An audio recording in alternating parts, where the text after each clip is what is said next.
Hello friends, today we are going to discuss the topic of cerebrum. So cerebrum is a superior portion of the brain which consists of two hemispheres. The two hemispheres are separated by median longitudinal feature, and at the base of median longitudinal feature the two hemispheres are joined by corpus callosum. So today we are going to discuss about superior lateral surfaces of the cerebrum. Means from this side we are looking our brain, and this is our brain. So there is a इस brain को हमने divide किया है lobules में. जिस lobule में हमने school को डिवाइड किया था उसी लोब्यूल में ब्रेन को भी डिवाइड किया है. तो ये एक सर्कस है. सर्कस मतलब क्या होता है? सर्कस मतलब डिप्रेशन होता है. ब्रेन में डिप्रेशन एंड एलिवेशन होते हैं. तो डिप्रेशन को सर्कस बोलते हैं और एलिवेशन को गायरा बोलते हैं. और ये डिप्रेशन और एलिवेशन जो होते हैं ना, ये सरफेस एरिया बढ़ाते हैं ब्रेन का, जिससे कि ब्रेन की वर्क करने की कैपेसिटी ज्यादा होती है. सो ये जो सर्कस है ना, ये सेंट्रल सर्कस है. ये सेंट्रल सर्कस क्या करती है? आगे के पार्ट को फ्रंटल लोब में और पीछे के पार्ट को पैराइटल लोब में डिवाइड करती है. और ये जो सर्कस है ये लैटरल सर्कस है. This is lateral sulcus. Lateral sulcus क्या होते हैं? जो पैराइटल और फ्रंटल लोब को टेम्पोरल लोब से डिवाइड करती है. मतलब लैटरल सर्कस के नीचे वाला है. Inferior to lateral sulcus there is a temporal lobe, and in front of central circus there is a frontal lobe. Posterior to central circus there is a parietal lobe. And ये जो पीछे होता है ना, ये occipital lobe होता है. जो occipital lobe किससे डिवाइड होता है? ये इमेजिनरी लाइन होती है. तो इमेजिनरी लाइन के दो पॉइंट्स तो होंगे. तो दो पॉइंट्स कौन से होते हैं? ये होता है parieto occipital सर्कस, और ये होता है parieto occipital नॉच. इससे parieto occipital नॉच और parieto occipital सर्कस से जो लाइन बनती है वो पैराइटल ये ऑक्सीपिटल लोब को सेपरेट करती है. तो हम अभी इसमें और ज्यादा सर्कस और ज्यादा गाइडेंस देखेंगे. सुपीरियर लैटरल सरफेस को थोड़ा डिटेल से समझेंगे.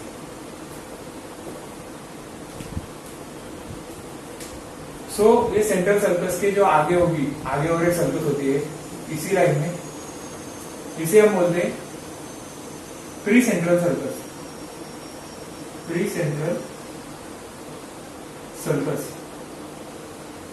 और सेंट्रल सर्कस के पीछे और एक सर्कस होती है, जिसे हम बोलते हैं पोस्ट सेंट्रल सर्कस.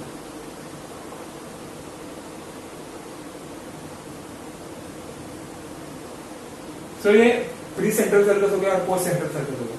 अभी फ्रंटल लोब में हम और तीन सर्कल और दो सर्कल बनाएंगे. ये हो गया और एक हो गया. और अभी टेम्पोरल लोब में भी सेम. और जो पैराइटल लोब है उसमें बस एक ये होता है. नाउ ये जो गायरस है, हम गायरस को भी नाम देंगे. तो ये प्री सेंट्रल सर्कस के पीछे वाला और सेंट्रल सर्कस के आगे वाला, anterior to central sulcus and posterior to precentral sulcus, जो गायरस बनेगा उसको हम नाम देंगे प्री सेंट्रल गायरस.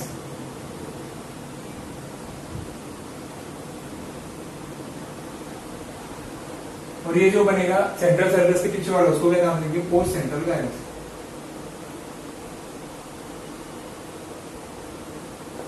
अब ये फ्रंटल लोब में तीन गायरस होते हैं. Superior frontal gyrus, middle frontal gyrus और inferior frontal gyrus. Superior frontal gyrus, inferior frontal gyrus, middle frontal gyrus and inferior frontal gyrus. Same ऐसे ही होता है टेम्पोरल लोब में भी. टेम्पोरल लोब में भी superior temporal gyrus, inferior middle temporal gyrus and inferior temporal gyrus. ये तो क्या हो गया हमारा? ये ऑक्सीपिटल लोब हो गया. ऑक्सीपिटल लोब में भी और दो सर्कस होते हैं. एक यहाँ होता है जो कि मीडियल साइड में जाता है, मतलब ये जिसकी मीडियल व्यू है ना, तो ये ऑक्सीपिटल लोब के ऐसे मीडियल साइड में ये सर्कस जाएगा. इस सर्कस को हम नाम देते हैं post calcarine sulcus. Post calcarine circus.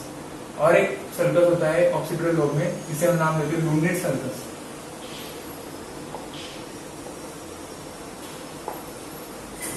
ये हो गया हमारा सर्कस और गायरस सेरेब्रम का, जो कि सुपीरियर लैटरल सरफेसेस में आता है. अब जो पैराइटल लोब है वो दो पार्ट में डिवाइड होता है. एक होता है superior parietal lobule, inferior parietal lobule, and उसको सेपरेट करने वाला एक और ये सर्कस होता है. तो हमने ये लैटरल साइड देख लिया, lateral side superior lateral surface देख लिया. अभी मीडियल साइड में जो होता है ना, ये मीडियल साइड है, इसमें एक कॉर्पस कैलोजम है जो कि दो सेरेब्रल हेमिस्फीयर को ज्वाइन कर रहे हैं। तो ये जो वायरस है ना, ये मीडियल साइड में भी आएगी, मतलब ऐसे मीडियल साइड में भी आएगी। जैसे कि हम ऊपर से देख रहे हैं सुपीरियर व्यू समझो, तो ये दो वायरस है वो, ये यहाँ मीडियल साइड में भी दिखेंगे, मीडियल साइड का व्यू है, तो ये यहाँ पर भी दिखते हैं, और ये पोस्ट कैल्केरियन सेल पर है। तो ये हमने देख लिया सुपीरियर सरफेसेस ऑफ सेरेब्रम। अब हम ब्रॉडमैन्स एरिया पढ़ेंगे। अब ये ब्रॉडमैन ने क्या किया, ब्रेन में जो सेरेब्रम था ना, उसमें बहुत सारे ऐसे एरियाज कर दिए, जिसको नंबर दे दिए, और ये एरियाज का एक फंक्शन होता है, वो काम वो करते हैं। तो ये जो हमने पढ़ा था, सेंट्रल सर्कस है, सेंट्रल सर्कस के पीछे parietal lobe, frontal lobe, temporal और ऑक्सीपिटल है। तो जो पैराइटल लोब है वो सेंसरी का काम करेगा, जो मोटर है वो जो फ्रंटल है वो मोटर का काम करेगा, टेम्पोरल जो है वो ऑडिटरी का काम करेगा, और विजुअल का ऑक्सीपिटल काम करेगा। ठीक है, तो हम ब्रॉडमैन के नंबर देखते हैं। तो ये जो पोस्ट सेंट्रल गायरस था, उसमें 3 नंबर थे, 1 2 3, और जो प्री सेंट्रल था उसमें 4 नंबर आए। तो जो 1 2 3 वाला है वो प्राइमरी सोमैटोसेंसरी एरिया है। अब जो प्राइमरी सोमैटोसेंसरी एरिया है ना, वहां से मतलब जो सेंसरी रिसेप्टर आने वाले, जैसे कि टच, टेम्परेचर, पेन, वो यहाँ पे सेंस होंगे प्राइमरी सेंसरी एरिया में। और ये प्राइमरी सेंसरी एरिया और कौन से भी पार्ट का है, जिसके हमने ये भी ले लिया, प्राइमरी मोटर एरिया भी ले लिया 4 नंबर वाला। ये प्राइमरी मोटर एरिया का क्या काम करेगा, जो कुछ भी मोटर सिग्नल्स भेजने होंगे किसी मसल्स को, तो वो ये काम करेगा। तो इनकी लोकेशन फिक्स हो गई, 1 2 3, ये प्राइमरी सोमैटोसेंसरी एरिया है, और ये पोस्ट सेंट्रल गायरस में। और फिर जो कुछ भी अपना हेड है ना, हेड जो होगा वो नीचे के पार्ट में एक्सप्रेस होगा, फिर उसके ऊपर के पार्ट में हैंड्स एंड फिंगर एक्सप्रेस होंगे, और उसके ऊपर के पार्ट में लेग एक्सप्रेस होंगे, लेग और पेरिनियम एक्सप्रेस होगा। तो ये ऐसा होता है, मतलब। और जो प्राइमरी मोटर एरिया है उसको हमने पढ़ जाएगी, जो मोटर के जो रिसेप्शन देने हैं वो प्राइमरी मोटर एरिया देगा। अब 6 नंबर का जो है वो प्री मोटर एरिया है। प्री मोटर एरिया क्या करेगा, जो प्राइमरी मोटर एरिया जो कुछ भी काम कर रहा है कि नहीं, उसको बराबर से देखेंगे। तो प्री मोटर एरिया हो गया 6 नंबर का। ये कहाँ पे लोकेटेड होगा, ये सुपीरियर फ्रंटल गायरस है, इंफीरियर फ्रंटल गायरस है, और ये मिडल फ्रंटल गायरस है, इंफीरियर फ्रंटल गायरस है। तो ये फ्रंटल गायरस के पोस्टीरियर साइड में, और प्री सेंट्रल गायरस के एंटीरियर साइड में, 6 नंबर वाला प्री मोटर एरिया। तो हम अभी 8 नंबर वाला कौन सा है, फ्रंटल आईफील्ड एरिया। तो फ्रंटल आईफील्ड एरिया क्या करेगा, जो कुछ भी अपने आईबॉल के जो मूवमेंट्स है वो कंट्रोल करेगा। जैसे कि हमने देखा कि आईबॉल की जो मूवमेंट है वो एक ही डायरेक्शन में जाती है, तो वो फ्रंटल आईफील्ड एरिया कंट्रोल करेगा। और वो दूसरे साइड में करेगा, मतलब अगर लैटरल साइड में मेरे अगर राइट साइड में जा रहा है, मेरे आईज अगर राइट साइड में जा रहे हैं, तो मेरा लेफ्ट साइड का कंट्रोल करना है। अगर लेफ्ट साइड में आईज जा रहे हैं तो राइट साइड का कंट्रोल करना है। तो ये फ्रंटल आईफील्ड एरिया हो गया। ये कहाँ पे लोकेटेड होगा, जो कुछ भी मिडल ये गायरस था उसके पोस्टीरियर पार्ट में ये लोकेटेड है। फिर अभी देखते हैं हम एरिया नंबर 45 और 44। ये एरिया कौन से, मोटर स्पीच एरिया है, motor speech area of Broca's है। यहाँ पे क्या होगा, जो कुछ भी स्पीच बनाना होगा, मतलब जो कुछ भी बोलने के लिए तैयारी करनी होगी ना, तो यहाँ पे 45 44 नंबर में होगी। मोटर स्पीच एरिया है। और ये मोटर स्पीच एरिया क्या करेगा, हमने मतलब उसने अगर रिकॉग्नाइज कर लिया कि ये बोलना है, तो वो इसको सिग्नल भेजेगा प्राइमरी मोटर एरिया को। फिर प्राइमरी मोटर एरिया जो कुछ भी लिप्स है, टंग है, इसके मसल्स को सिग्नल भेज के वो स्पीक आउट करेगा जो कुछ भी होगा। अभी हमने ये देख लिया कि फ्रंटल लोब में कौन कौन से एरिया है और कहाँ पे लोकेटेड है। और ये जो 6 4 1 2 3 है ना, ये मीडियल साइड में भी लोकेटेड होती है। मीडियल साइड में पैरासेंट्रल लोब भी होता है, और वहाँ पे वो लोकेटेड होती है, जिसकी मतलब ये जो ऐसे डिप्रेशन में जाएगा मीडियल लॉन्गिट्यूडिनल फिशर में, तो ये मीडियल साइड हम देखते हैं जिसकी कॉर्पस कैलोजम है, तो यहाँ पे लोकेटेड होगा। अब टेम्पोरल साइड के ये देखते हैं। 41 और 42 जो होता है प्राइमरी ऑडिटरी एरिया होता है, 22 यहाँ पर ही होता है, 22 सेकेंडरी ऑडिटरी एरिया होता है। ये कहाँ पे होते हैं, सुपीरियर टेम्पोरल गायरस के सुपीरियर साइड में होंगे 41 और 42 और 22 सेकेंडरी ऑडिटरी। अभी ये जो कुछ भी ईयर की मीडियल जेनिकुलेट बॉडी होती है उससे ये सिग्नल देते हैं, और फिर अपोजिट साइड में होता है, ये भी अपोजिट साइड में होता है, जबकि लेफ्ट ईयर का राइट साइड में, राइट ईयर का लेफ्ट साइड में। और अगर कुछ इम्पेयरमेंट होती है तो वो अगर कुछ इम्पेयरमेंट एक साइड में होती है तो वो एक ही साइड में होती है, दूसरे साइड में नहीं होती, क्योंकि कॉक्लिया सेपरेट सेपरेट होते हैं दोनों के। अब हम पैराइटल लोब के ब्रॉडनेस एरिया देखेंगे। तो ये जो ऊपर वाले जो 5 एंड 7 कौन से सेंसरी एसोसिएशन एरिया।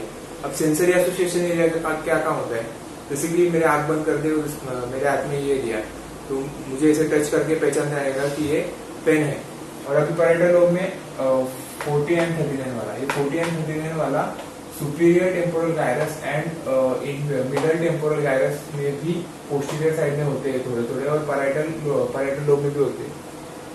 ये इनका क्या काम होता है, सेंसरी स्पीच एरिया और वर्निकेस एरिया। तो ये क्या करते हैं, लैंग्वेज को अंडरस्टैंड करने का काम करते हैं। जैसे कि कुछ पढ़ने को दिया तो ये है क्या, वो लैंग्वेज अंडरस्टैंड करने का ये एरियाज करते हैं, सेंसरी स्पीच एरिया। और फिर ऑक्सीपिटल लोब के एरिया देखते हैं। ऑक्सीपिटल लोब में 70 नंबर का होता है, 70 नंबर का प्राइमरी विजुअल एरिया होता है। ये प्राइमरी विजुअल एरिया या मीडियल साइड में भी बहुत क्लियरली विजिबल होता है, क्योंकि और जो उसके बाजू में होता है 18 और 19 ये विजुअल एसोसिएशन एरियाज होते हैं, और विजुअल एसोसिएशन एरियाज भी यहाँ पे मीडियल साइड में ज्यादा ये होते हैं। अभी जैसे कि हमने एक कोई जो पेशेंट आया उसको हमने नाम दिया कि भाई तू ये नाम पढ़ के दिखा, जयेश नाम है, ये नाम तो पढ़ के दिखा। तो वो क्या करेगा कि आंखों से देखेगा, फिर उसके ऑक्सीपिटल लोब में वो सिग्नल जाएंगे, फिर ऑक्सीपिटल लोब से यहाँ पे जाएगा 40 एंड 39 नंबर के जो ब्रॉडनेस एरिया के जो है वर्निकेस एरिया, उसमें जाएगा। फिर उसमें वो प्रोसेस होगा, सेंसरी का प्रोसेस होगा कि ये नाम है क्या एक्चुअली। फिर ये क्या करेगा, ये दोनों एरियाज यहाँ से ब्रोकास एरिया को सिग्नल भेजेंगे, ये दोनों एरियाज यहाँ से ब्रोकास एरिया को सिग्नल भेजेंगे। ये जो फाइबर्स होते हैं जिनसे सिग्नल भेजते हैं, उन फाइबर्स को कहते हैं आर्क्यूएट फाइबर। आर्क्यूएट फाइबर, तो आर्क्यूएट फाइबर से ये सिग्नल भेजेगा। फिर ये 44 और 45 नंबर का जो मोटा स्पीच एरिया है वो ये एसोसिएशन करेगा, और 4 नंबर के एरिया मतलब प्राइमरी मोटर एरिया को सिग्नल भेजेगा कि तुझे वो टंग और लिप्स के मसल को बता कि भाई अपने को ये नाम प्रोनाउंस करना है, जयेश नाम प्रोनाउंस करना है, तो वो ऐसे प्रोनाउंस होगा। तो ये थे हमारे ब्रॉडनेस एरिया और उनके लोकेशंस एंड सब कुछ यहाँ पे क्लियर है। अब ये जो नंबर्स हमने डिस्कस किए ये ऐसे बहुत कॉम्प्लिकेटेड लग रहे होंगे कि ये 1 2 3 किधर है, 4 6 है, कहाँ कौन से नंबर है। तो मैं अभी आपको बताता हूँ कि सिंप्लीफाई वे में हम डायग्राम कैसे ड्रॉ कर सकते हैं। तो समझो ये हमने ब्रेन का पहले डायग्राम बनाया,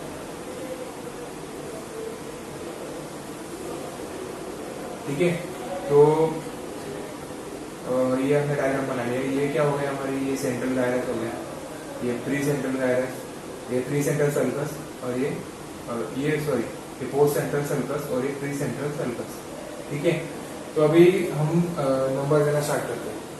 तो ये जो पोस्ट सेंट्रल है यहाँ पे 1 2 3 दे देने का, 1 2 3। फिर उसके आगे वाला जो है उसको 4 नंबर दे देगा, मतलब इवन नंबर से चलो 4।